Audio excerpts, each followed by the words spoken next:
People can and will spend a whole lot of money for new pedals for sim race. But to be honest, a large majority of people don't know how to make the most of them. In this video, I'll be telling you the secrets of how you can get the most out of your pedals and why I believe it can improve your consistency and pace over a stint. My name is Marcus, welcome back to another video.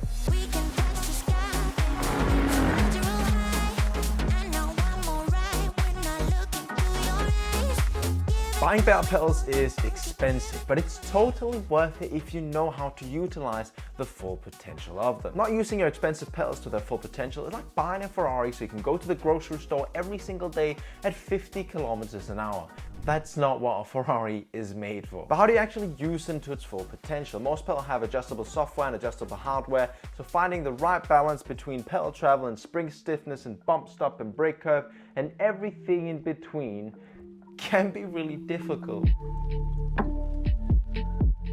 Let's start out with brake pressure. There's a common belief within sim racing that everything needs to be as realistic as possible. I believe that having a harder brake pedal will allow you to have an easier time developing precise muscle memory. Let's put this into a visual so I can prove my point. Let's say that Chris here on the left side has 10 kilograms of peak brake pressure. For Chris to hit, as an example, 69% brake pressure, Chris would have to put down 6 kilograms and 900 grams of brake force, which is basically impossible to hit every single time spot on, as he would have to be very precise with his braking foot. Meanwhile, Daniel on the right side here is running 100 kilograms of brake pressure, meaning that if he wanted to hit 69%, he would have to hit 69 kilos of force into his brake pedal. Now this gives Daniel a way bigger margin to be precise on his braking input. So let's try and sum this up. Basically, Daniel has to be less precise to hit the same goals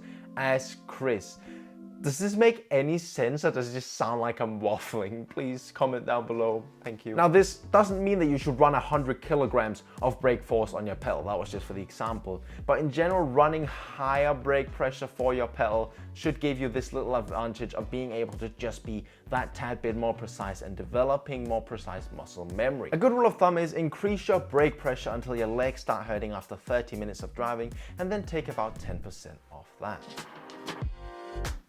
As I mentioned with the trying to be ultra realistic in sim racing earlier, I don't necessarily agree with that. I believe that sim racing should also have a chance to stand on its own leg. Anyways, this thing with realism comes in my opinion, when we talk about the pedal travel. A lot of people believe that the brake should be really stiff and have no travel at all. And this is where I say it's literally just personal preference. Whether you like a pedal with a lot of travel or a pedal with no travel, it really shouldn't change a dime with your pace on track, because that's the brake pressure's job. Personally, however, I do not have a lot of travel in my pedal, and that's because I feel like it gives more significance to the brake pressure itself. Like when I don't have the pedal travel, the brake pressure is the only reference that I have to pay attention to when I'm braking. Travel though is not really the most important factor in a brake, and personally I just prefer when it doesn't have a lot of travel, but once again, it's literally just personal preference. For you to be able to comfortably race for an extended period of time, you need to be sitting in a comfortable position. And this includes having the correct pedal angle. Luckily, your body will tell you when you don't have the correct pedal angle, because you'll be able to feel it in the lower part of your legs. If you start having pain in the lower back part of your leg, you'll know that your pedal is too angled, it's too aggressive, and the back part of your leg is getting too stretched when you're not braking. So if you start having pain at the back, decrease the angle of the pedal, and the same is true if you start having pain at the front of your leg. You want to increase the angle a bit, because that means the front is getting stretched too much. However, I haven't really seen this anywhere before. It's mainly the back that's the problem, at least typically it is. It can take some time getting the pedal angle right, but when you get it right, you should be able to drive and brake without having any pain in your legs at all. When talking about brake curve, there is really not anything to talk about at all. It can be adjusted in the software, but you really shouldn't. Running a straight brake curve from A to B will give you the most consistent results and the most consistent inputs from your brake pedal. Meanwhile, if you make a curve in your brake, you will end up tripping your mind out in weird ways. It'll take a longer time adapting to the right brake pressure. So just don't mess with the brake curve, please. Thank you.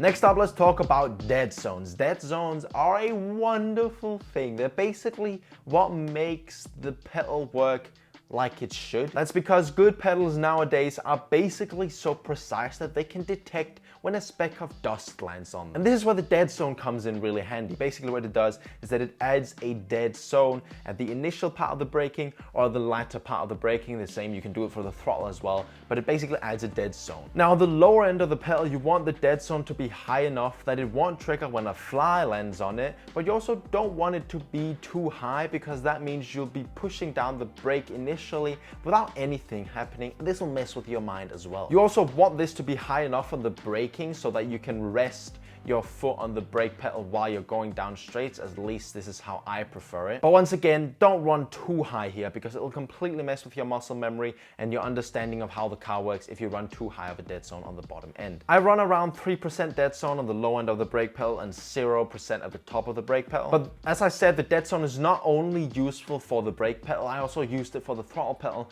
as I found that on the exit of corners, I would only be hitting 99% throttle input and I would sort of have to give it a little extra push to get to that 100%. So I put the dead zone down by 1 or 2% at the very top, which means that now I'm pretty much, I'm hitting 100% every time I'm getting fully on throttle. Now the final tip to getting the most out of your pedals is not a surprise. Get your trail braking right and you'll be absolutely certain that you're getting everything out of your new pedals. Trail braking is incredibly important when it comes to finding time on the track, and if you don't know what it means, it's basically to slowly release the brake into a corner to make sure that we transfer the weight balance in a correct and smooth way. Trail braking means that you can get more grip out of the front tires without losing the rear end, and it will allow you to carry more speed into and throughout a corner. A good way to become better at trail braking is by focusing on it when you're practicing, pay a lot of attention to it, and with time it will become part of your muscle memory in everything that you drive. Anyways guys, I hope you did enjoy this video. If you did, make sure to subscribe. We're trying to get to 2,000 subs